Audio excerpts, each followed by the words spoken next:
تو میں اب بھی کہتا ہوں کہ پالیسی ساز لوگوں، سپاہی نے تو آپ کا حکم ماننا ہے، پالیسی ساز تو آپ بڑے ہیں، میں آپ کی پالیسیوں سے اختلاف کر رہا ہوں، بڑے ادب و احترام کے ساتھ اختلاف کر رہا ہوں، لیکن آپ میرے بیان کی از خود تشریح کر کے جو میری کردار کشی کرنا چاہتے ہیں اور سمجھتے ہیں کہ فضل الرحمان جھک جائے گا، سرنڈر کر جائے گا، یاد رکھو مجھے اپنے ماں باپ نے سرنڈر ہونے کے لیے نہیں جنا ہے۔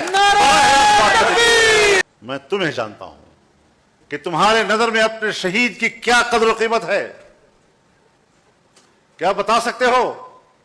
آج تک قوم کو تم نے بتایا کہ کارگل میں آپ کے کتنے جوان شہید ہوئے اور آپ نے وہاں سے کتنے شہداء کے جنازے وصول کیے؟ ذرا بتاؤ تو صحیح۔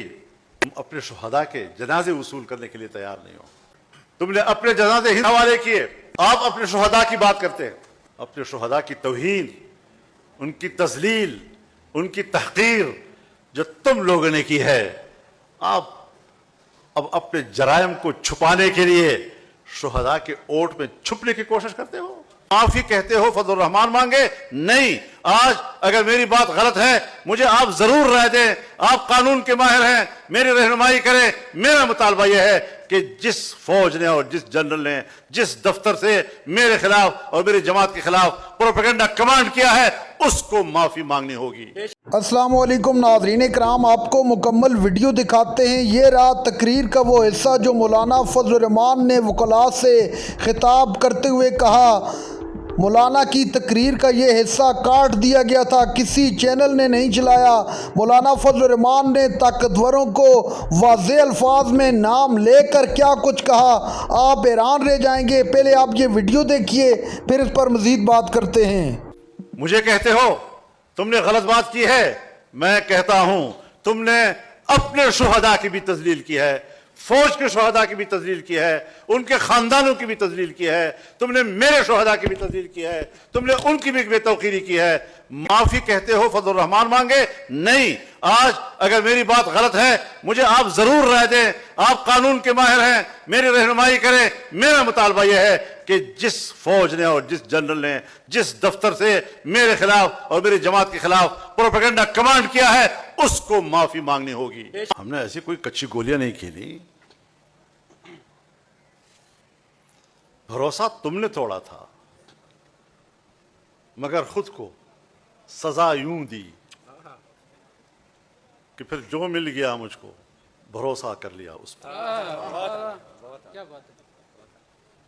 عدم اعتماد کی فضا تم نے پیدا کی ہے۔ میرے مخالفین ساری زندگی کبھی ملا ملٹری الائنس کہتے تھے، کبھی یہ اسٹیبلشمنٹ کے بڑا قریب ہے۔ کیوں؟ میری سیاست اعتدال کی ہے، میں مذہبی طبقے سے تعلق رکھتا ہوں اور اس کو اشتعال دینے کے لیے پوری دنیا وسائل استعمال کر رہی ہے۔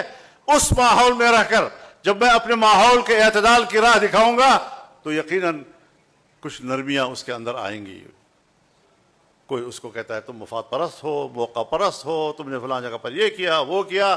نہیں، ہم نے حالات کے مطابق پالیسی اختیار کی اور ہم کبھی حکومتوں کے خواہش پہ نہیں چلے۔ مجھے سکھاتے ہو شہید کس کو کہتے ہیں؟ مجھے سکھاتے ہو شہید کا مقام کیا ہے؟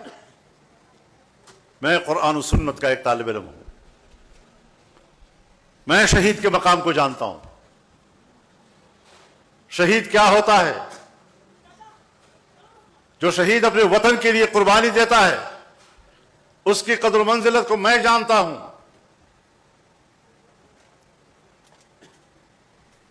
آپ مجھے اس کی قدر و منزلت نہ سمجھائیں،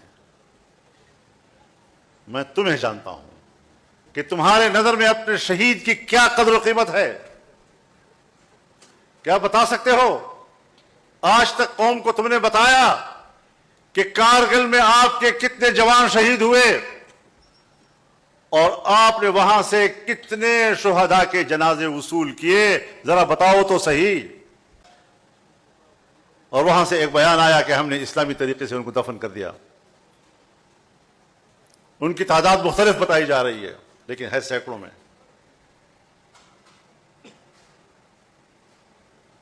تم اپنے شہداء کے جنازے وصول کرنے کے لیے تیار نہیں ہو۔